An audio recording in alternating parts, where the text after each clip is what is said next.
इतना प्यारा अखलाक था आपका, इतना आला किरदार था आपका कि अल्लाह ताला कुरान करीम में अपने नबी के अखलाक के बारे में फरमाता है, व इन्नका लअला खुलुकिन अज़ीम। ऐ नबी, ऐ मेरे प्यारे नबी, आप अखलाक के सबसे अजीम दर्जे पर फाइज हैं। आप बहुत ही आला अखलाक वाले हैं, आप बहुत ही अजीम अखलाक वाले हैं। क़द कान लकुम फी रसूलिल्लाहि उस्वतुन हसना।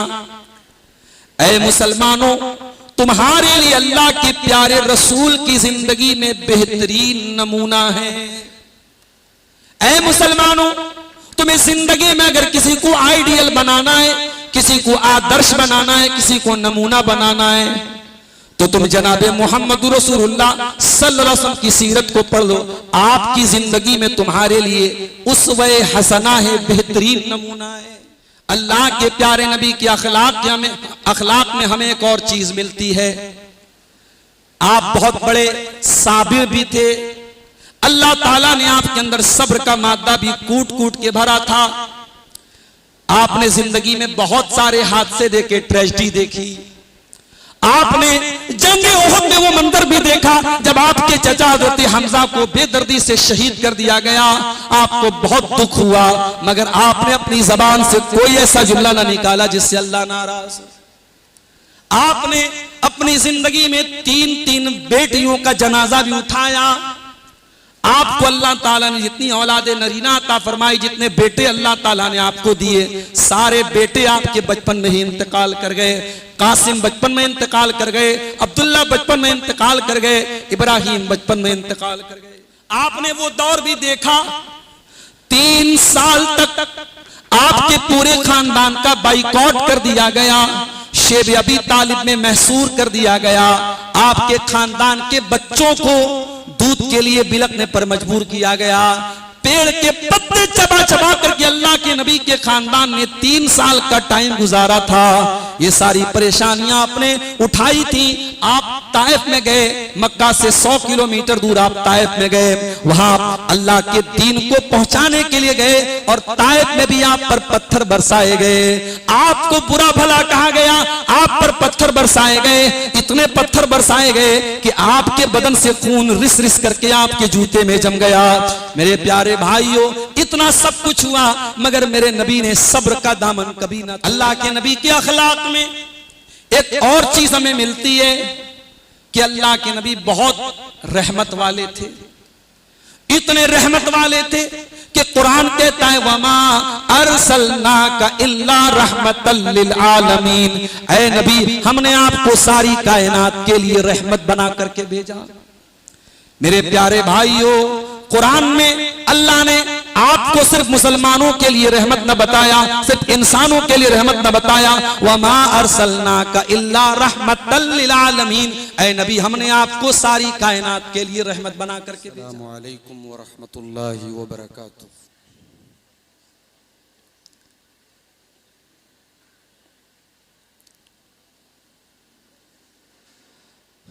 अल्हम्दुलिल्लाह नहमदुहु व नस्तईनुहु व नस्तगफिरुहु व नऊज़ु बिल्लाहि मिन शुरूरि अनफुसिना व मिन सय्यिआति अअमालिना। मन यहदिहिल्लाहु फला मुदिल्ल लहु व मन युद्लिल फला हादिय लहु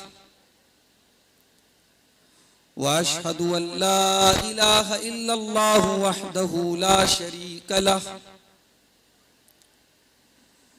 व अशहदु अन्न मुहम्मदन अब्दुहु व रसूलुहु।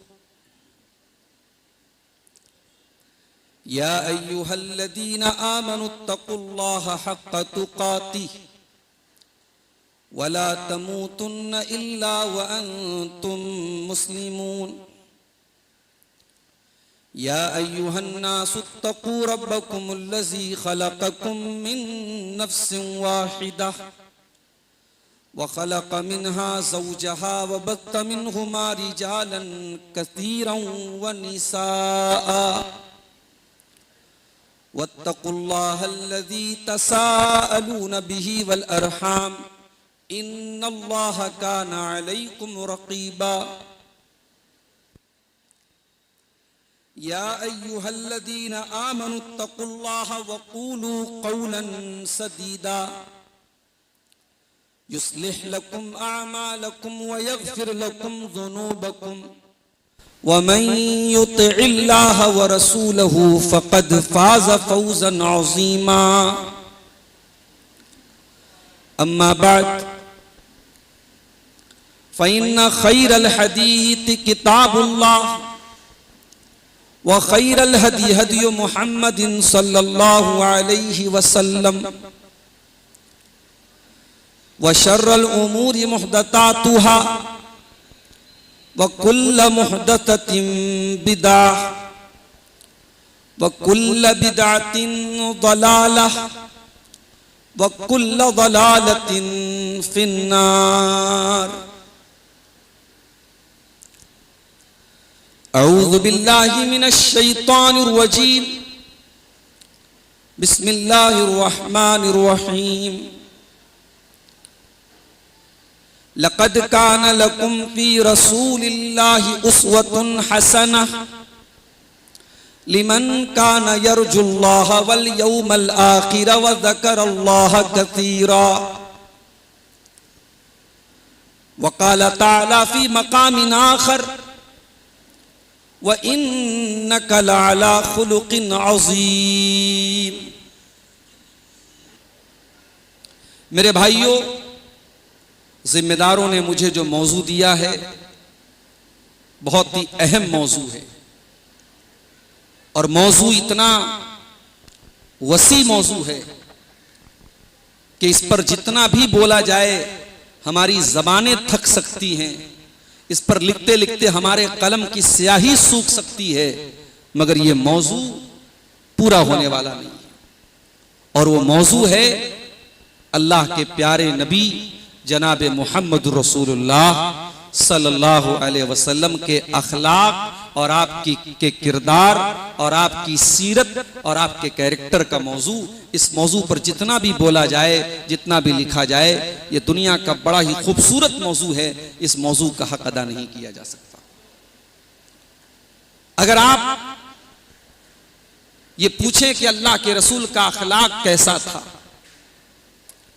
तो मैं समझता हूं कि सबसे बेहतरीन जवाब जो हम सब की प्यारी मां हजरत आयशा रजी अल्लाह ताला अन्हा ने पूछने वाले को दिया था, एक जुमले में अल्लाह के प्यारे नबी की पूरी सीरत को हजरत आयशा ने समेट दिया था।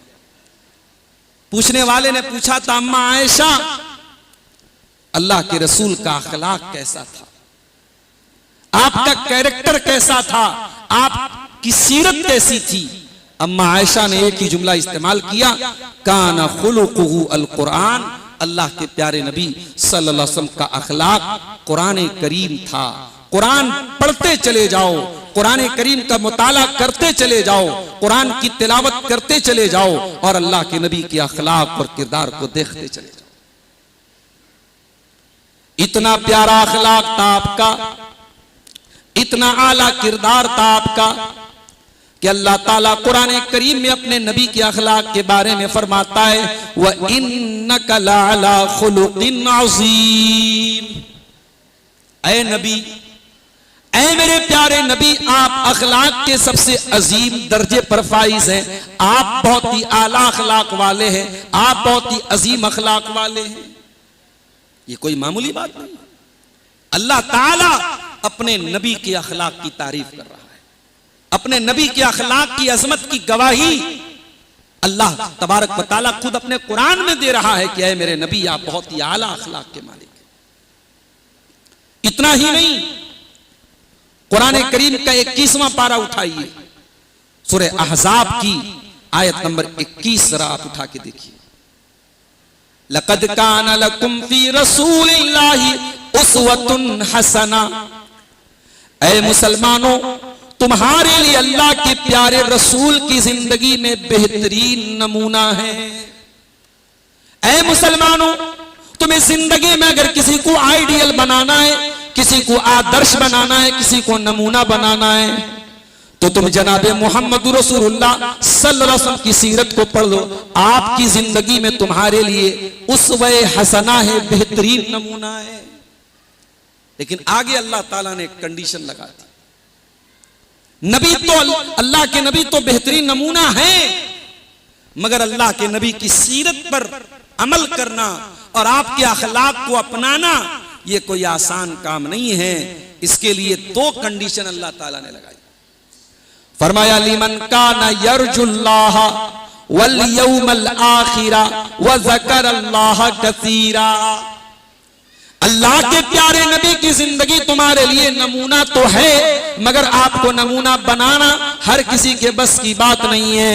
जो अल्लाह ताला से मिलने की उम्मीद रखता है, जो कयामत के दिन के ऊपर ईमान रखता है, और जो अल्लाह ताला का बहुत ज्यादा जिक्र करता है, ये तीन कंडीशन जिसके अंदर पाई जाएगी, वही इंसान अल्लाह के प्यारे रसूल को नमूना बना सकता है।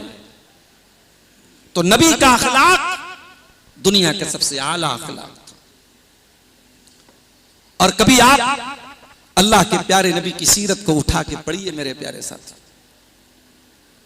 आप जिन लोगों को मुखातब कर रहे थे, वह ऐसा नहीं कि दुनिया के बड़े सिविल्ड कौम, बड़ी तहजीब याफ्ता कौम थी।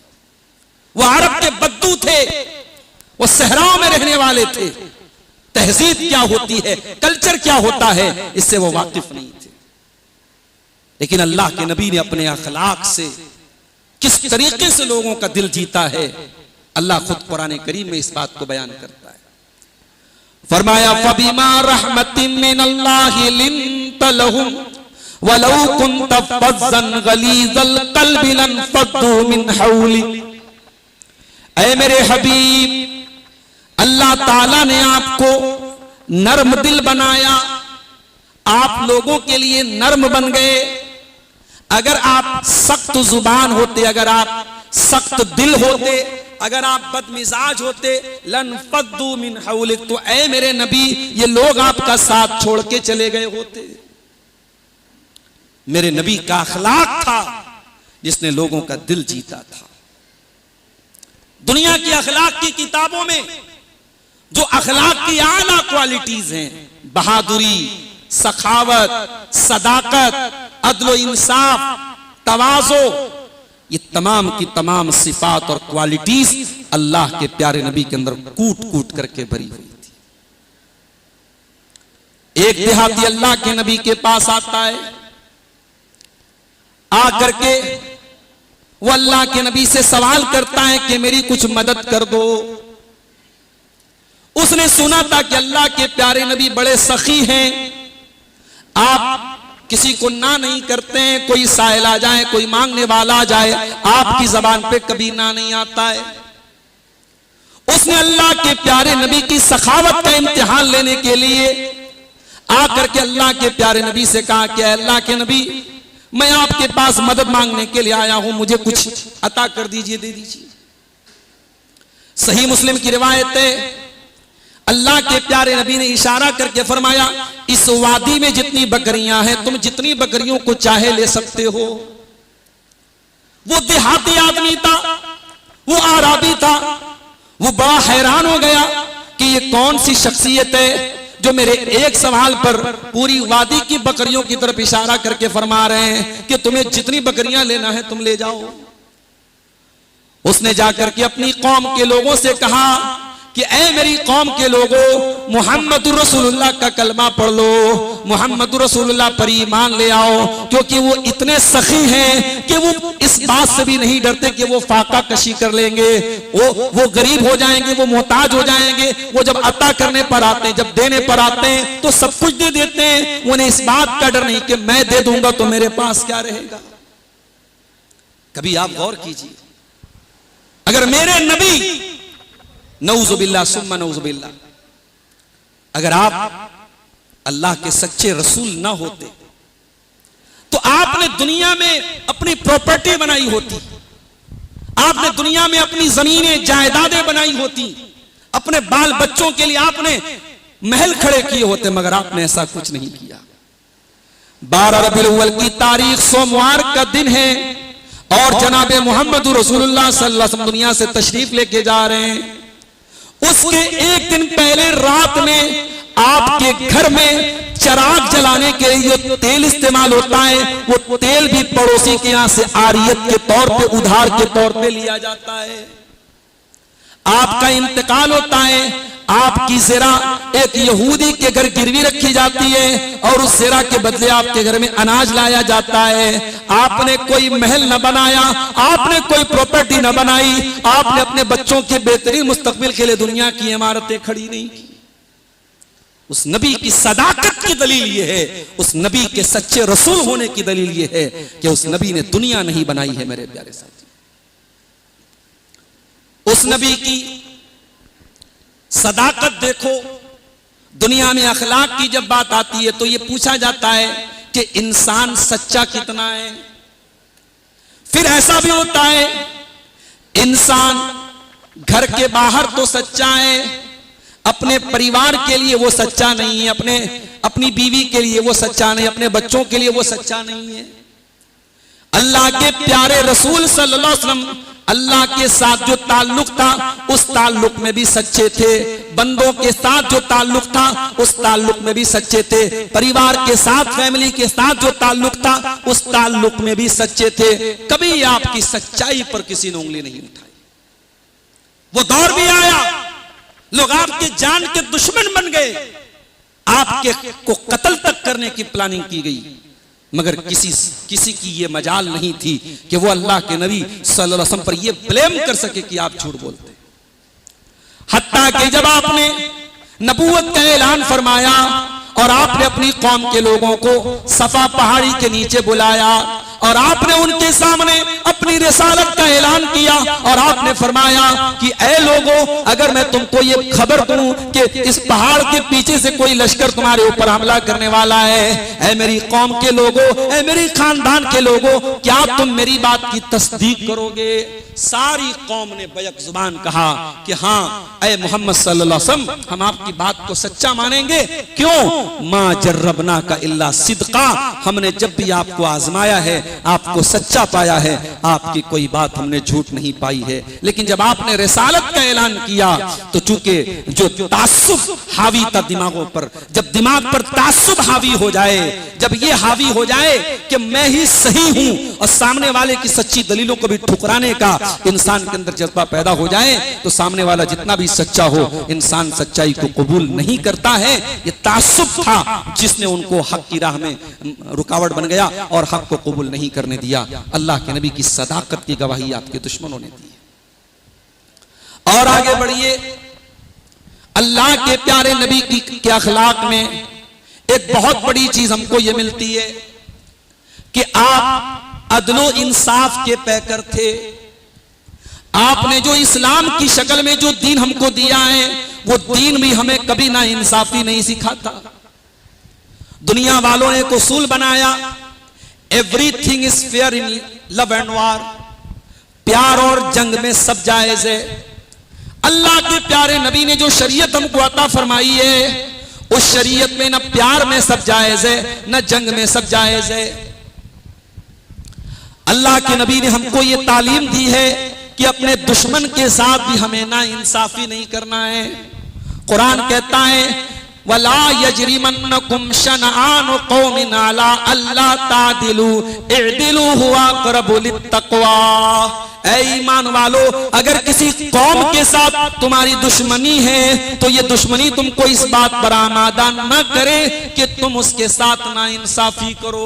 दुश्मन के साथ भी तुम्हें इनजस्टिस नहीं करना, तुम्हें अन्याय नहीं करना है, तुम्हें दुश्मन के साथ भी इंसाफ से काम लेना है। आज दुनिया को जरूरत है मोहम्मद रसूलुल्लाह सल्लल्लाहु अलैहि वसल्लम की सीरत को पढ़ने की और आपके अदल इंसाफ के तकाजों को जानने की। आपके दौर में एक औरत चोरी करती है, कबीले बनो मखसूम की औरत है, बड़े कबीले की, बड़े खानदान की औरत है। इस्लाम में कोई चोरी करे तो सजा ये हाथ काटा जाएगा। आपने फैसला किया कि हाथ काट दिया जाए। खानदान बड़ा था, कबीला बड़ा था। कबीले के लोगों ने आपस में मशवरा किया, हमारे खानदान की औरत का हाथ कटेगा, बड़ी बदनामी हो जाएगी। चल करके अल्लाह के नबी से इस बारे में सिफारिश किया जाए और आपसे कॉम्प्रोमाइज करने की बात की जाए। लेकिन किसी की हिम्मत नहीं पड़ रही थी। लोग हजरत उसामा बिन ज़ैद के पास आए, जो अल्लाह के प्यारे नबी सल्लल्लाहु अलैहि वसल्लम के बड़े चहेते थे, और उनसे आकर के कहा कि आप चल करके अल्लाह के नबी से रिक्वेस्ट कर दीजिए। उसामा बिन ज़ैद आए और अल्लाह के प्यारे नबी से गुजारिश की कि अल्लाह के नबी, उस औरत का हाथ ना काटा जाए, कोई और पेनल्टी लगा दी जाए, कोई और सजा दे दी जाए। अल्लाह के प्यारे नबी ने बड़े गुस्से में फरमाया, आपका चेहरा गुस्से से लाल हो गया। आपने फरमाया, अतशफी हद्द मिन हुदूदिल्लाह, ऐ उसामा, क्या तुम ये चाहते हो मैं अल्लाह के कानून को तोड़ दूं, उस औरत के लिए मैं अल्लाह की हद को इतना नाफिज करूं? ऐ उसामा, खबरदार, कान खोल करके सुन लो। व ऐमुल्लाहि लौ अन्ना फातिमा बिन्त मुहम्मदिन सरकत लक़तातु यदहा। उसामा, ये तो कबीले बनु मखसूम की औरत फातिमा थी। अगर मेरे कलेजे का टुकड़ा, अगर मेरी लखते जिगर फातिमा बिनते मोहम्मद, मेरी बेटी फातिमा भी अगर चोरी करती तो मेरी अदालत में यही कानून पास होता कि उसका हाथ काट दिया जाए। मैं अपनी बेटी के साथ भी इस्लाम के मामले में कोई रियायत न करता। ऐ उसामा, मैं उस औरत के लिए, चाहे वो कितने भी बड़े खानदान की औरत हो, मैं अदल इंसाफ का गला नहीं घोट सकता, मैं अदल इंसाफ के तकाजों को फरामोश नहीं कर सकता। जंगे बद्र में अल्लाह के प्यारे नबी साहब किराम की सफ लगा रहे थे। एक सहाबी जिनका नाम सवाद बिन गुज़ैया था। सवाद बिन गुज़ैया रज़ी अल्लाह ताला अन्हु थोड़ा सा सफ के बाहर निकले हुए थे। नबी अकरम ने तीर के जरिए आप सफों को सीधा कर रहे थे। आपने हल्के से हजरत सवाद के पेट में तीर को चुभोया और कहा कि ऐ सवाद, पीछे हट जाओ, सफ में आ जाओ।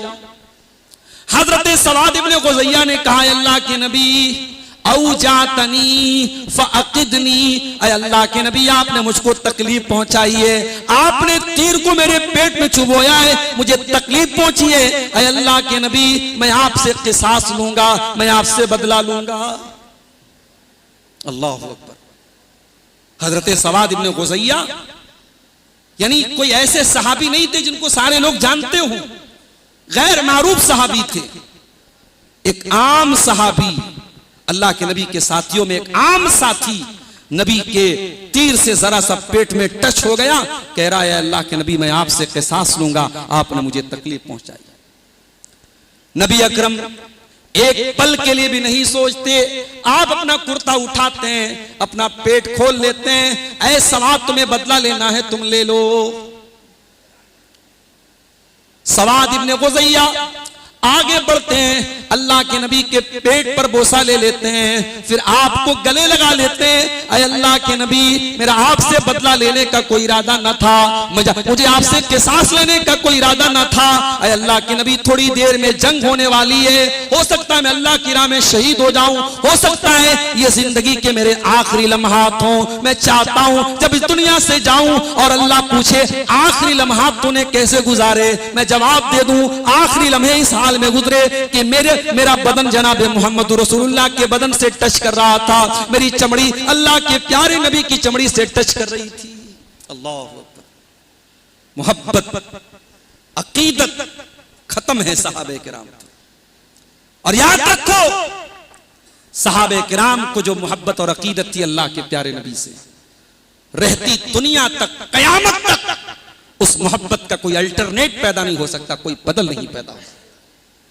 दुनिया में मुत्तकी पैदा होंगे, परहेजगार पैदा होंगे, तहज्जुद गुजार पैदा होंगे, नमाजी पैदा होंगे, रोजेदार पैदा होंगे, सहाबी अब दुनिया में कोई नहीं हो सकता। ये रुतबे बुलंद मिला जिसको मिल गया, अब दुनिया में कोई सहाबी नहीं हो सकता मेरे साथ। और अगर कोई सहाबे किराम पर कीचड़ उछालता है, उनके बारे में पैमाने तय करता है, उनके ऊपर नाइंसाफी के इल्जामात लगाता है, तो वो एक कदम और आगे बढ़े और इस बात की जुर्रत करे, इस बात की हिम्मत करे कि रब का कुरान भी झूठ बोल रहा है जो तमाम सहाबा को जन्नती कह रहा है। नबी अकरम की ये हदीस भी गलत है। आपने तमाम सहाबा के बारे में फरमाया, खबरदार मेरे किसी सहाबी को बुरा भला, ला तसुब्बु असहाबी, खबरदार मेरे किसी सहाबी को बुरा भला न कहना। किसी जमात, किसी फर्द, किसी कौम, किसी ऑर्गेनाइजेशन, किसी तंजीम को अगर परखना है कि उसका मनहज कैसा है, उसकी एक्टिविटी कैसी है, उसका अकीदा कैसा है, उसकी बुनियाद कैसी है, तो ये देखो कि सहाबे किराम के बारे में उसकी आइडियोलॉजी क्या है, सहाबे किराम के बारे में उसका नजरिया क्या है। अगर अपने बड़ों को तो कोई मासूम माने, अपने बड़ों की खता को कोई खता ना माने, और सहाबे किराम को कटघरे में खड़ा करे और सहाबे किराम पर कीचड़ उछाले, तो समझ जाओ ये उस तंजीम की, उस ऑर्गेनाइजेशन की, उस फिरके की, उस तबके की गुमराही की निशानी है। मेरे प्यारे साथियों, सहाबे किराम के ताल्लुक से हमारा अकीदा बिल्कुल क्लियर है। हम तमाम सहाबे किराम को जन्नती मानते हैं और हमारा यह अकीदा है कि सहाबे किराम अल्लाह तबारक व तआला के नबियों के बाद रूए जमीन के सबसे नेक लोग थे। इनके जैसा न कोई हुआ है न होगा।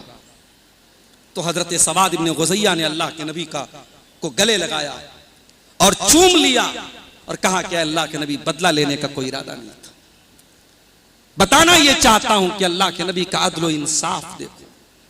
आपने पल भर के लिए नहीं सोचा ये मामूली आदमी मुझसे किसास का मुतालबा कर रहा है, आपने फौरन कुर्ता उठा लिया। ठीक है, अगर मैंने तुमको तकलीफ पहुंचाई है तो आओ तुम मुझसे बदला ले लो, मुझसे किसास ले लो। और आगे बढ़िए। अल्लाह के प्यारे नबी की अखलाक में हमें एक और चीज मिलती है। आप बहुत बड़े साबिर भी थे। अल्लाह ताला ने आपके अंदर सब्र का मादा भी कूट कूट के भरा था। आपने जिंदगी में बहुत सारे हादसे देखे, ट्रेजेडी देखी। आपने जंगे ओहद में वो मंजर भी देखा जब आपके चचा हज़रत हमजा को बेदर्दी से शहीद कर दिया गया। आपको बहुत दुख हुआ, मगर आपने अपनी जबान से कोई ऐसा जुमला ना निकाला जिससे अल्लाह नाराज हो। आपने अपनी जिंदगी में 3 बेटियों का जनाजा भी उठाया। आपको अल्लाह ताला ने जितनी औलादे नरीना अता फरमाई, जितने बेटे अल्लाह ताला ने आपको दिए, सारे बेटे आपके बचपन में ही इंतकाल कर गए। कासिम बचपन में इंतकाल कर गए, अब्दुल्ला बचपन में इंतकाल कर गए, इब्राहिम बचपन में इंतकाल कर गए। इब्राहिम पैदा हुए, आप बड़े खुश हुए। आपने इब्राहिम का नाम अपने बाप इब्राहिम के नाम पे रखा।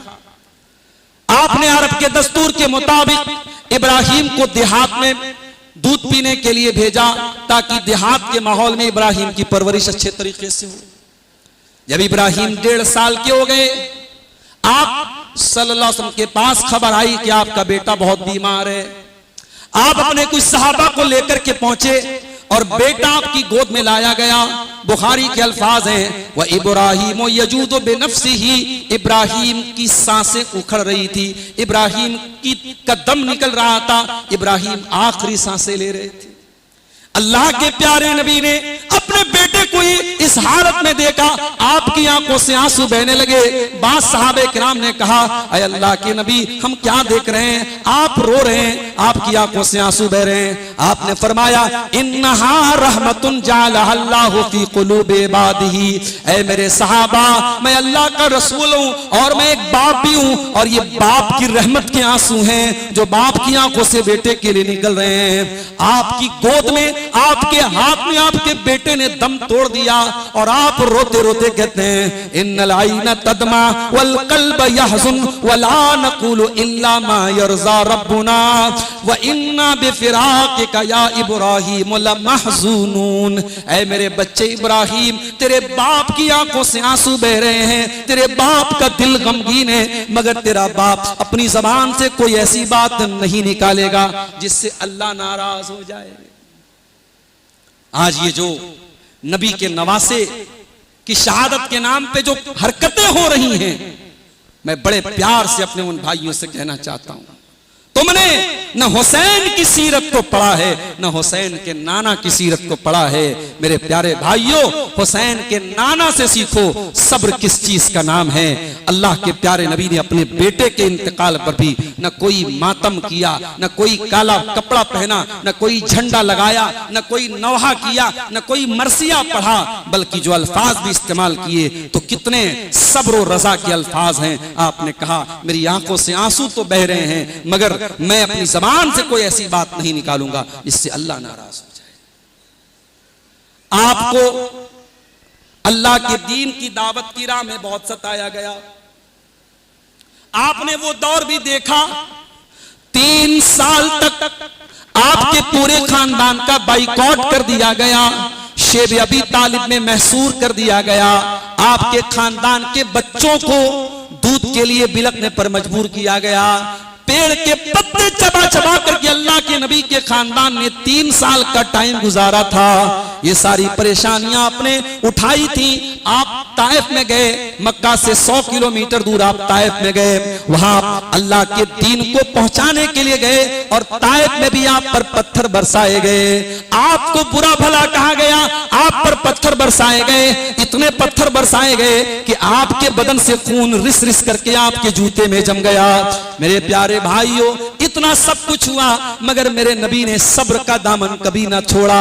आप जब ताइफ से वापस आने लगे और पत्थरों से मार मार के जब आपको सताया गया, आप जान बचा करके ताइफ से निकले हैं और हजरत जिब्रील अलैहिस्सलाम आपके पास आते हैं और आकर के कहते हैं अल्लाह के नबी, ये पहाड़ों का फरिश्ता आया है, इजाजत मांग रहा है कि इन ताइफ वालों ने बड़ा सताया है आपको, इनको दोनों पहाड़ों में रख के पीस दिया जाए। अल्लाह के नबी कहते हैं नहीं नहीं, मुझे उम्मीद है ये ईमान नहीं लाते, इनकी आने वाली नस्लें ईमान लाएंगी। और दुनिया ने देखा कि उनकी आने वाली नस्लें ईमान लाएंगी। मेरे साथियों, नबी साबिर व शाकिर थे। नबी अकरम के अंदर अल्लाह ताला ने सब्र का मादा बेइंतहा रखा था। इसीलिए कुरान में अल्लाह अपने नबी से फरमाता है फस्बिर कमा सबर उलुल अज़्म मिनर रुसुल। ऐ मेरे नबी, जब आप अल्लाह के दीन को लोगों तक पहुंचाएंगे तो आपको सब्र से काम लेना पड़ेगा, जैसे आपसे पहले उलुल अज़्म पैगंबरों ने, हजरत नूह अलैहिस्सलाम ने, हजरत इब्राहिम अलैहिस्सलाम ने, हजरत मूसा अलैहिस्सलाम ने और हजरत ईसा अलैहिस्सलाम ने सब्र से काम लिया है। ऐ मेरे नबी, आपको भी सब्र से काम लेना पड़ेगा। सब्र से काम लिया आपको बस एक ही धुन थी, अल्लाह के बंदे अल्लाह के दीन पर कैसे आ जाएं, अल्लाह के बंदे तौहीद के रास्ते पर कैसे आ जाएं, अल्लाह के बंदे जहन्नम की आग से कैसे बच जाएं। कुरान कहता है फलअल्लका बाक़िउन नफ्सका अला आतारिहिम इल्लम युमिनू बिहाज़ल हदीस यसफा। ऐ मेरे नबी, आपको लोगों के ईमान लाने की इतनी फिक्र है, कहीं आप इसके लिए अपनी जान को जोखिम में न डाल दें, कहीं आप अपने आप को हलाक न कर दें। आपको लोगों के ईमान लाने की इतनी फिक्र है। और आगे बढ़िए, अल्लाह के नबी के अखलाक में एक और चीज हमें मिलती है कि अल्लाह के नबी बहुत रहमत वाले थे, इतने रहमत वाले थे कि कुरान कहता है वमा अरसलनाका इल्ला रहमतल लिल आलमीन। ऐ नबी, हमने आपको सारी कायनात के लिए रहमत बना करके भेजा। मेरे प्यारे भाइयों, कुरान में अल्लाह ने आपको सिर्फ मुसलमानों के लिए रहमत न बताया, सिर्फ इंसानों के लिए रहमत न बताया, वमा अरसलनाका इल्ला रहमतल लिल आलमीन। ऐ नबी, हमने आपको सारी कायनात के लिए रहमत बना करके भेजा। आप अपने दुश्मनों के लिए भी रहमत थे। इस आयत की तफसीर में लिखा है उलमा ने कि अल्लाह के प्यारे नबी अपने दुश्मनों के लिए भी रहमत थे, हत्ता कि जिन लोगों ने आपका कलमा नहीं पढ़ा, अल्लाह के प्यारे नबी उनके लिए भी रहमत बन करके आए। आपसे पहले दुनिया में जितने नबी आए, उन नबियों को दो ही ऑप्शन दिया गया, या तो अपने नबी पर ईमान लाओ वरना हलाक होने के लिए तैयार हो जाओ। अल्लाह के आखिरी नबी जब दुनिया में आए तो बहुत सारे लोग जो आप पर ईमान नहीं लाए, अल्लाह ताला ने दुनिया में उनके ऊपर अपना अजाब नाजिल नहीं किया। आखिरत में उनको सजा मिलेगी, मगर दुनिया में अल्लाह ताला ने अपने नबी को भेज करके उनको अजाब से बचा लिया। इस एतबार से अल्लाह के नबी दुश्मनों के लिए भी रहमत थे और उम्मत के लिए तो आपकी रहमत ऐसी थी कि उसको बयान किया जाए तो आंखों से आंसू आ जाते हैं। हमारे और आपके नबी हमसे कितनी मोहब्बत करते थे, हम सोच भी नहीं सकते, हम तसव्वुर भी नहीं कर सकते। सलाम उस पर जो उम्मत के लिए रातों को रोता था, सलाम उस पर जो फर्शे खाक पर जाड़े में सोता था, सलाम उस पर कि जिसके घर में चांदी थी न सोना था, सलाम उस पर कि टूटा बोरिया जिसका बिछौना था। वो नबी हमसे बेहद मोहब्बत करते थे। कितनी मोहब्बत करते थे? आइए अल्लाह ताला से सवाल करते हैं, कुरान से पूछते हैं। अल्लाह फरमाता है लक़द जाअकुम रसूलुम मिन अनफुसिकुम अज़ीज़ुन अलैहि मा अनित्तुम हरीसुन अलैकुम बिल मुमिनीन रऊफुर रहीम। ऐ मुसलमानों, अल्लाह ताला ने तुमको वो रसूल दिया है जो जान से ज्यादा तुमसे प्यार करते हैं। तुम्हारी तकलीफ मेरे नबी को गवारा नहीं है। तुम जब तकलीफ में पड़ते हो तो दर्द मेरे नबी को होता है, तकलीफ तुम्हें होती है और आंसू मेरे नबी के गिरते हैं। तुम्हारी तकलीफ मेरे नबी को गवारा नहीं। हमारे उलमा बैठे हैं, हदीस में आप देखिए बहुत सारी चीजों में आपको इसकी मिसाल मिलेगी कि एक चीज अल्लाह के नबी को पसंद थी, मगर आपने सिर्फ इसलिए ताकि उम्मत परेशान ना हो जाए, आपने उस चीज का हुक्म नहीं दिया, आपने उस चीज को कंपलसरी करार नहीं दिया। मिसाल के तौर पर अल्लाह के प्यारे नबी मिसवाक को बहुत ज्यादा पसंद करते थे। हर नमाज के टाइम आप मिसवाक करते थे, हत्ता कि जब इंतकाल हुआ आपका, इंतकाल से पहले भी आपने हजरत आयशा से कह करके मिसवाक मांगा और हजरत आयशा ने अपने दांतों से नरम करके आपको मिसवाक कराया। इतनी मोहब्बत थी आपको मिसवाक से। मगर अल्लाह के नबी क्या फरमाते हैं, लौला अन अशुक्का अला उम्मती लअमरतुहुम बिस्सिवाक इंद कुल्ले सलाह। अगर मेरी उम्मत के लोगों को परेशानी न होती तो मैं मिसवाक को उनके लिए हर नमाज के लिए जरूरी करार दे देता। हर नमाज के लिए जैसे वजू जरूरी है वैसे मिसवाक जरूरी हो जाता, मगर उम्मत परेशान हो जाती। आपने इशा की नमाज देर से आपने कई मर्तबा साहबा को पढ़ाई और आपने ये फरमाया कि ये ज्यादा बेहतर वक्त है इशा की नमाज का, लेकिन लोगों को मशक्कत हो जाएगी इसलिए मैंने इसको जरूरी करार न दिया, वरना इशा की नमाज को और ताखीर से पढ़ा जाए तो ये ज्यादा अफजल है। आप जब नमाज पढ़ाते थे पीछे औरतें भी मस्जिद में आती थी, आप बच्चे के रोने की आवाज सुन लेते थे। अल्लाह के नबी फरमाते हैं अतजव्वज़ु सलाती, मैं अपनी नमाज को मुख्तसर कर देता हूं जब पीछे किसी बच्चे के रोने की आवाज सुन लेता हूं। इतनी तड़प अपनी उम्मत की तकलीफ और अपनी उम्मत के दर्द की अल्लाह के प्यारे नबी महसूस करते थे। एक मर्तबा आप कुरान पढ़ रहे थे और कुरान पढ़ते पढ़ते जब आपने सूरह माइदा की आयत पढ़ी, हजरत ईसा अलैहिस्सलाम अल्लाह ताला से दुआ करते हैं इन तुअज़्ज़िबहुम फ़इन्नहुम इबादुका व इन तग़फिर लहुम फ़इन्नका अंतल अज़ीज़ुल हकीम।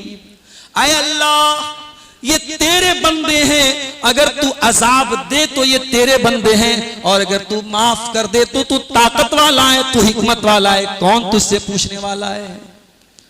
ईसा अलैहिस्सलाम की ये दुआ आपने पढ़ी, थोड़ी देर के बाद आपने कुरान की ये आयत पढ़ी। इब्राहिम अलैहिस्सलाम अल्लाह ताला से दुआ करते हैं फमन तबियानी फइन्नहु मिन्नी वमन असानी फइन्नका गफूरुर रहीम।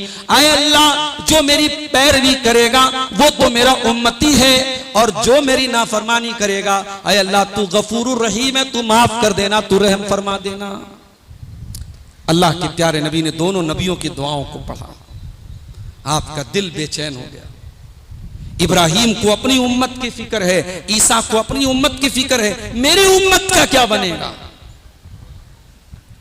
अल्लाह के प्यारे नबी रोने लगे। आपने दोनों हाथ आसमान की तरफ उठाए और रोते रोते आपने फरमाया अल्लाहुम्मा उम्मती, अल्लाहुम्मा उम्मती। ऐ अल्लाह मेरी उम्मत का क्या होगा, ऐ अल्लाह मेरी उम्मत का क्या होगा। अल्लाह ताला ने हजरत जिब्रील को भेजा, ऐ जिब्रील जाओ पूछो मेरे नबी से। हालांकि मेरे नबी के रब को सब पता है, लेकिन जा करके मेरे नबी से पूछो कि क्यों रो रहे हो, वमा युबकी का क्या बात है, क्यों रो रहे हो। अल्लाह के नबी ने फरमाया मैं अपनी उम्मत के लिए रो रहा हूं कि मेरी उम्मत का क्या होगा। अल्लाह ने जिब्रील के जरिए पैगाम भिजवाया, इन्ना सनुरुदी का फी उम्मती का वाला नसूका, ऐ मेरे हबीब, ऐ मेरे नबी, हम आपकी उम्मत के बारे में आपको खुश कर देंगे, आपको परेशान होने की कोई जरूरत नहीं है, आपकी उम्मत के बारे में हम आपको राजी कर देंगे। वो नबी हमसे इतनी मोहब्बत करते थे। एक मर्तबा अपने सहाबा से कहा, वदितु अन लकीतु इख्वानी, ऐ मेरे सहाबा, मैं अपने भाइयों से मिलना चाहता हूं। सहाबा ने कहा, अल्लाह के नबी, क्या हम आपके भाई नहीं हैं? आपने फरमाया, अंतुम असहाबी, तुम मेरे भाई हो, तुम मेरे सहाबी हो, लेकिन मेरे भाई वो लोग होंगे जो बाद में आएंगे, जिन्होंने मुझको देखा ना होगा, जिन्होंने मेरा दौर न पाया होगा, मेरा जमाना ना पाया होगा, लेकिन मेरे ऊपर ईमान लाएंगे, वो मेरे भाई होंगे। अल्लाह के नबी ने बाद के लोगों को, बाद के मुसलमानों को अपना भाई करार दिया, और आपने कहा कि मैं अपने भाइयों से मिलना चाहता हूं। सहाबा ने कहा, अल्लाह के नबी, आप कैसे पहचानेंगे अपनी उम्मत के लोगों को, अपने भाइयों को आप कैसे पहचानेंगे? अल्लाह के प्यारे नबी ने फरमाया, जिस तरीके से बहुत सारे सुर्ख ऊंट हों और उन सुर्ख ऊंटों में कुछ ऊंट ऐसे हों जो काले हों, तो इंसान उन काले ऊंटों को बड़ी आसानी से पहचान लेता है। ऐ मेरे सहाबा, मेरी उम्मत के लोग जो मेरे ऊपर ईमान लाएंगे, मैं उनकी पेशानी और उनके आज़ाए वजू की चमक से पहचानूंगा। उन्होंने वजू किया होगा, उनके आज़ाए वजू चमक रहे होंगे, मैं उनके आज़ाए वजू से कयामत के दिन उनको पहचान लूंगा। वो नबी अपनी उम्मत के लिए भी रहमत थे, और वो नबी दुश्मनों के लिए भी रहमत है। जी, शायर कहता है, जालिम से लिया जुल्म का बदला न किसी वक्त, मारा भी तो अखलाक की तलवार से मारा। मेरे नबी ने बड़े बड़े दुश्मनों को भी माफ कर दिया, आपने किसी से इंतकाम ना लिया, आपने किसी से बदला ना लिया। जिन लोगों ने आपका मक्का में रहना दूभर कर दिया और आप सजदा करते थे, नमाज पढ़ते थे, और आपके ऊपर लाके गंदगी डाल दिया करते थे, जिनकी वजह से आपको मक्का छोड़ के जाना पड़ा। सन 8 हिजरी में जब मक्का फतह हुआ और वही लोग आपके सामने खड़े थे, आप चाहते तो एक ऑर्डर दे देते, सबकी गर्दनें उतार दी जाती, सबके सर कलम कर दिए जाते, मगर आपने पूछा कि ऐ कुरैश के लोगों, बताओ तुम्हें मुझसे क्या उम्मीद है? उन लोगों ने कहा कि आप बड़े नेक इंसान हैं और नेक इंसान के बेटे हैं, नेक भाई हैं, नेक बाप के बेटे हैं, हमें आपसे अच्छी उम्मीद है। अल्लाह के प्यारे रसूल सल्लल्लाहु अलैहि वसल्लम फरमाया, इज़हबू अंतुम तुलका, जाओ तुम सबके सब आजाद हो, मुहम्मदुर रसूलुल्लाह किसी से बदला और इंतकाम नहीं लेंगे। ये मेरे नबी की तालीम है। मेरे नबी इंसान तो इंसान, हैवानात के लिए भी रहमत बन करके आए। आपने जिन जानवरों को अल्लाह ताला ने हमारे लिए हलाल किया है और जिनको हम ज़बाह करके जिनका गोश्त खाते हैं, आपने ज़बाह करने के टाइम भी जो तरीका हमें सैक्रिफाइस का बताया है, स्लॉटरिंग का बताया है, जानवर को कुर्बान करने का तरीका बताया है, मेडिकल साइंस अप्रूव करती है, मेडिकल साइंस सर्टिफाई करती है कि जानवर को सबसे कम अगर तकलीफ होती है तो इस्लामी तरीके से होती है, उसमें जानवर को सबसे मामूली तकलीफ होती है। और इतना ही नहीं, आपने ज़बाह करने के भी उसूल और तरीके बताए। आपने फरमाया, वैसा ज़बाह तुम फ़अहसिनु ज़बहा, जब तुम जानवर को ज़बाह करो तो अच्छे तरीके से ज़बाह करो, जानवर को तड़पा करके मारना ये इस्लाम की तालीम नहीं। आज जीव हत्या का हम पर इल्जाम लगाने वाले और जीव प्रेम की बात करने वाले आज सोशल मीडिया पर वीडियोस मौजूद हैं, उनकी कौम के मनाज़िर देखिए आप के किसी इबादत खाने के बाहर किसी बकरी का बच्चा लाया जा रहा है और कोई आदमी अपने दांतों से नोच करके बकरी के बच्चे को उसकी बलि चढ़ा रहा है, उसको मार रहा है। जब ये मंजर हम देखते हैं, हम अल्लाह का शुक्र अदा करते हैं, अल्हम्दुलिल्लाहिल्लज़ी हदाना लिल इस्लाम, अल्लाह तेरा करम है कि तूने हमें मुसलमान बनाया, हमें इस्लाम पर चलने वाला बनाया। हमारे मजहब में जानवर को ज़बाह करने का जो तरीका बताया वो भी बड़ा नेचुरल तरीका है और बड़ा मुनासिब तरीका है। और यही नहीं, जिन जानवरों का गोश्त हलाल नहीं है उन्हें भी आपको सताने और मारने से मना किया गया। हत्ता के अल्लाह के प्यारे नबी ने एक फाहिशा औरत के बारे में फरमाया कि एक बदचलन औरत थी, फाहिशा औरत थी, उसने एक प्यास से मर रहे कुत्ते की जान बचा ली और अपने चमड़े के मोजे में कुएं से पानी भर करके निकाला और चमड़े के मोजे के जरिए कुत्ते को पिला दिया। अल्लाह ताला ने उस फाहिशा औरत की इस नेकी को कबूल किया और उसकी मगफरत कर दी। और आपने ये भी फरमाया कि एक औरत जहन्नम के अजाब में मुब्तला होगी जो एक बिल्ली को सताती थी, उसको बांध के रखती थी, न खाने को देती थी न छोड़ती थी, उसको बांध के तड़पा तड़पा के मार दिया। उस बिल्ली को मारने की वजह से उस औरत के बारे में आपने जहन्नम की वही सुनाई। मेरे नबी जानवरों के लिए भी रहमत बन करके आए। वमा अरसलनाका इल्ला रहमतल लिल आलमीन, ऐ नबी हमने आपको सारी कायनात के लिए रहमत बना करके भेजा। अल्लाह के प्यारे नबी जमादात के लिए, बेजान चीजों के लिए भी रहमत बन करके आए। कभी आपके हाथों में कंकरियों ने कलमा पड़ा और कभी जिस लकड़ी पर खड़े होकर के आप खुतबा दिया करते थे, और जब एक औरत के कहने पर उस औरत ने अपने बेटे से कहकर के मिंबर बनवा दिया और आप मिंबर पे खुतबा देने लगे, और खजूर के तने को आपने मस्जिद में किनारे रखवा दिया और आप जब मिंबर पे खड़े होकर खुतबा देने लगे, हदीस के अल्फाज हैं, बुखारी के अल्फाज हैं, फजालत तइन्नु अनीन सभी, वो खजूर की लकड़ी का वो जो टुकड़ा था उसमें से बच्चे के रोने की आवाज आने लगी।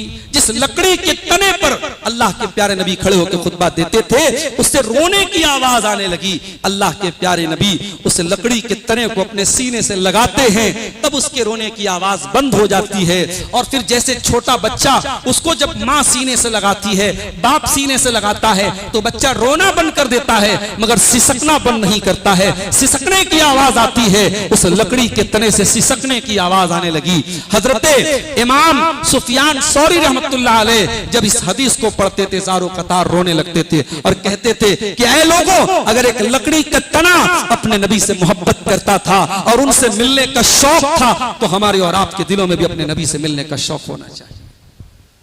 मेरे अजीजों, नबी के अखलाक को अपनाओ, नबी के अखलाक को अपनाओ।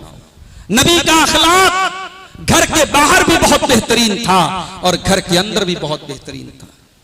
दुनिया में बहुत बड़े बड़े लोग ऐसे भी आए जिनकी पब्लिक लाइफ तो बहुत अच्छी है मगर फैमिली लाइफ बहुत खराब है। वो एक अच्छे बाप नहीं बन सके, एक अच्छे शौहर नहीं बन सके, एक अच्छे बेटे नहीं बन सके। मगर मैं कुर्बान जाऊं जनाब मोहम्मद रसूलुल्लाह सल्लल्लाहु अलैहि वसल्लम के ऊपर कि आप एक बेहतरीन बाप भी हैं, आप एक बेहतरीन शौहर भी हैं, आप एक बेहतरीन बेटे भी हैं और आप एक बेहतरीन इंसान भी हैं। अम्मा आयशा से पूछा गया, अल्लाह के प्यारे नबी जब अपने घर में रहा करते थे तो क्या करते थे? फरमाया कान यहलुबु शातहू व यफली सौबहू व यखदुमु अहलहू। अल्लाह के प्यारे नबी जब घर में रहा करते थे अपनी बकरी का दूध खुद धो लिया करते थे। आप जब घर में रहा करते थे आप अपने कपड़े पर कोई कीड़ा वगैरह होता था उसको झाड़ लिया करते थे। आप अपने घर वालों के कामों में हाथ बटा दिया करते थे। जब अजान का टाइम होता था, नमाज का टाइम होता था, आप मस्जिद में चले जाया करते थे, लेकिन घर के अंदर जब आप होते थे तो घर वालों का हाथ बटाया करते थे। हमारे यहाँ तो साहब बाज लोग जो हैं वो बीवी को गुलाम समझते हैं, लौंडी समझते हैं और वो कुरान की आयतें पढ़ पढ़ के सुनाते हैं कि मैं कव्वाम हूं, मैं हाकिम हूं और तू मेरे अंडर में रहेगी। खबरदार, अल्लाह ने आपको कव्वाम बनाया है। अल्लाह ने आपको, आपकी बीवी को आपकी गुलाम या आपकी लौंडी नहीं बनाया है। ठीक है, आप घर के जिम्मेदार हैं, घर का इंतजाम आपके हाथ में रहेगा, मगर एक बेहतरीन शौहर की निशानी यह है कि वो बीवी से नौकरानी की तरह बिहेव न करे, वो खादिमा की तरह बिहेव न करे, वो बीवी को मोहब्बत दे और प्यार दे। और जनाब मोहम्मद रसूलुल्लाह सल्लल्लाहु अलैहि वसल्लम की सीरत में हमें यह चीज मिलती है। मेरे भाई, आप एक बेहतरीन बाप भी थे, चार बेटियों के बाप थे आपने अपनी चारों बेटियों की शादी की, सुन्नत के मुताबिक आपने शरीयत के मुताबिक अपनी बेटियों की बड़े सिंपल तरीके से आपने शादी की। आप अपनी बेटियों को भी अल्लाह से डरने की तलकीन किया करते थे। कभी आप अपनी बेटी फातिमा से कहते हैं, या फातिमा बिन्त मुहम्मदिन अनक़ज़ी नफ़्सकी मिनन नार, ऐ मेरी बेटी फातिमा, तू जहन्नम के अजाब से अपने आप को बचा ले, मैं अल्लाह के अजाब के मुकाबले में तेरे काम नहीं आऊंगा। कभी आप अपनी बेटी से मिलने के लिए गए और बेटी के दरवाजे पर आपने डिजाइनदार पर्दा देखा, आप नाराज होकर वापस चले आए। और जब बेटी ने पूछा कि क्यों आप नाराज होकर वापस चले आए, तो आपने जवाब दिया कि इन्नी राइत वाला बाबिहा सित्र मुवश्शया, मैंने अपनी बेटी के दरवाजे पर एक ऐसा पर्दा देखा था जिस पर तस्वीरें बनी थी, डिजाइन बने थे। जब मैं दुनियादार नहीं हूं और मैंने दुनिया की नेमतों को ठुकराया है और सिंपल जिंदगी मैंने गुजारी है, तो मेरी बेटी कब से दुनियादार बन गई। आपने हुक्म दिया कि जाओ फातिमा से कहो उस पर्दे को उतार के मदीना के किसी गरीब घर में दे दे, मेरी बेटी के घर के दरवाजे पर ऐसा पर्दा भी नहीं होना चाहिए। तरबियत इसको कहते हैं मेरे प्यारे साथियों। अल्लाह के प्यारे नबी ने एक बेहतरीन बाप का किरदार भी आपने निभाया। आप एक बेहतरीन बेटे भी बनकर के सामने आए। आप यतीम थे, लेकिन जिन औरतों ने आपको दूध पिलाया था, जो रजाई मां थी, जब आपके पास वो मिलने आती थी, अल्लाह के प्यारे नबी उनको मां का दर्जा देते थे, अपनी चादर बिछा देते थे। कभी सुएबा आती थी, कभी हलीमा आती थी, अल्लाह के प्यारे नबी की रजाई माएँ थी, आप उनके लिए अपनी चादर बिछा देते थे, तुम इस पर बैठ जाओ। आप अपनी माँ को 6 साल की उम्र में खो देते हैं। माँ की ममता और माँ की मोहब्बत आपको याद आती थी।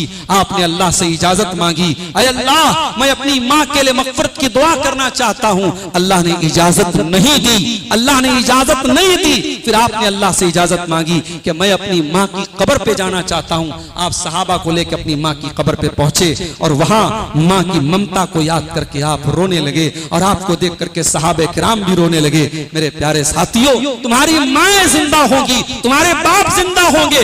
मेरे नबी ने तो यतीमी की जिंदगी गुजारी है। आपने माँ बाप का साया नहीं पाया, मगर आपको माँ की कदर थी, आपको बाप के का एहसास था। मेरे प्यारे साथियों, अगर आपके माँ बाप अगर जिंदा हैं तो उनकी कदर कीजिए और अपने नबी से ये दर्स हासिल कीजिए कि हमें एक बेहतरीन बेटा भी बनना है।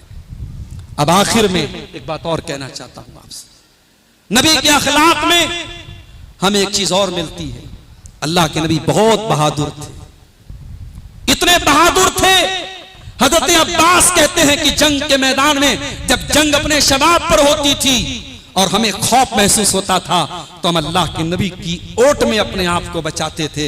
हम अल्लाह के नबी जब जंग का मैदान होता था तो आप आगे आगे रहते थे, आप पीछे नहीं रहते थे, और हम आपके पीछे अपने आप को रखते थे। आप इतने बहादुर और इतने शुजा थे। जंगे हुनैन में एक ऐसा मौका भी आया जब कबीले हवाजिन के अंदाजों ने तीर मारना शुरू किया। सहाबे किराम उस हमले के लिए तैयार नहीं थे। बाद सहाबे किराम जंग के मैदान से जाने लगे, उस हमले को बर्दाश्त न कर सके। उस मौके पर दुनिया ने देखा कि एक इंसान जंग के मैदान के बीचों बीच खड़ा है और अपने सहाबा से कह रहा है, एलैया अय्युहन्नास, ऐ लोगों मेरे पास आओ, अनन नबिय्यु ला कज़िबन इब्नु अब्दुल मुत्तलिब, मैं अल्लाह का सच्चा नबी हूँ, मैं अब्दुल मुत्तलिब का बेटा हूँ, मैं कोई झूठा इंसान नहीं हूँ, आओ मेरे पास आओ। बहादुरी देखिए मेरे प्यारे साथियों अल्लाह के नबी की।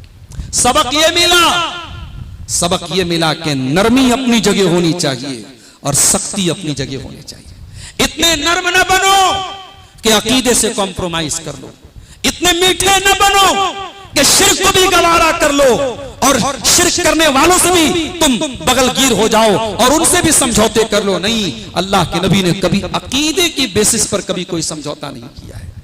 आपको ऑफर किया गया, मक्का के काफिर आए, अरे मोहम्मद सल्लल्लाहु अलैहि वसल्लम हम झगड़ा खत्म कर देते हैं, एक काम कीजिए, एक दिन आप हमारे माबूदों की इबादत कीजिए, एक दिन हम अल्लाह ताला की, सिर्फ अल्लाह ताला की इबादत करेंगे, एक दिन आप हमारी बात मान लीजिए, एक दिन हम आपकी बात मान लेंगे। अल्लाह के नबी ने जवाब क्या दिया?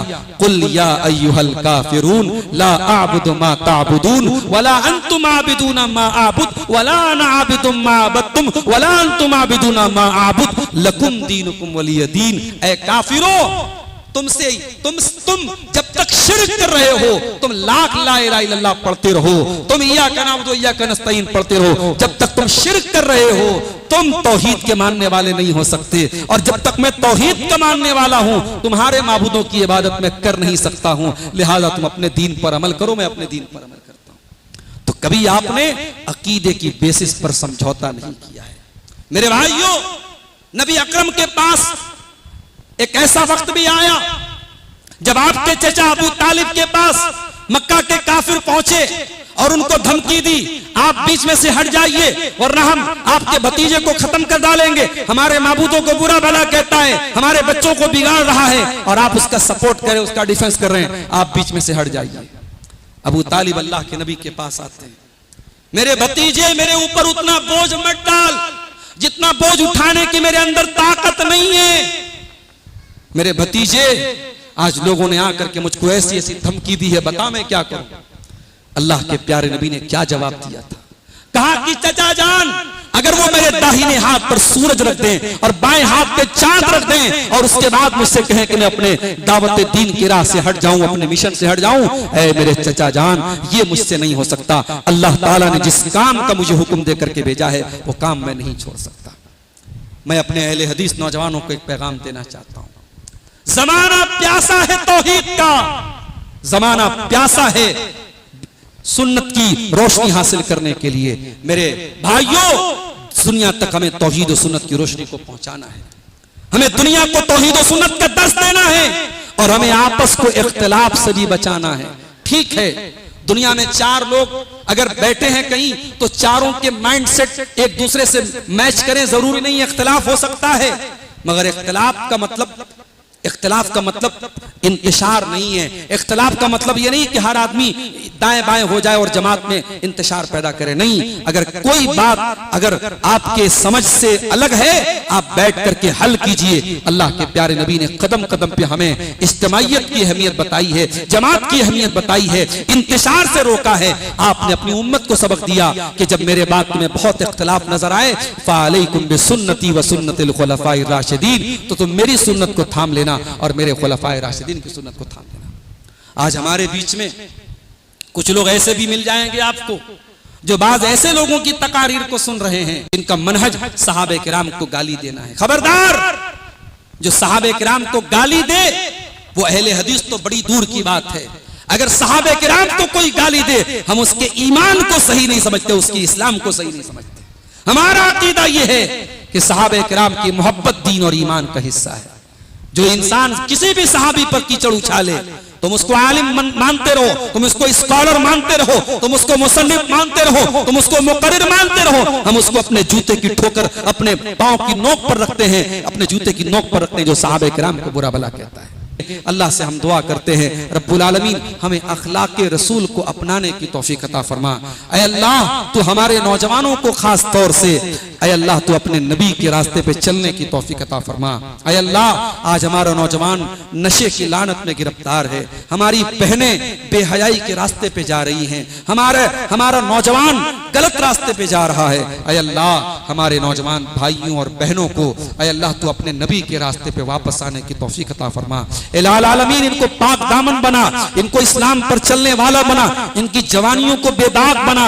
ऐ अल्लाह, जो हम में से बीमार हैं उनको शिफाए कामिल आजिल अता फरमा। ऐ अल्लाह, तौहीद व सुन्नत पर मरते दम तक हमें कायम रहने की तौफीक अता फरमा। रब्बना तक़ब्बल मिन्ना इन्नका अंतस समीउल अलीम व तुब अलैना इन्नका अंतत तव्वाबुर रहीम।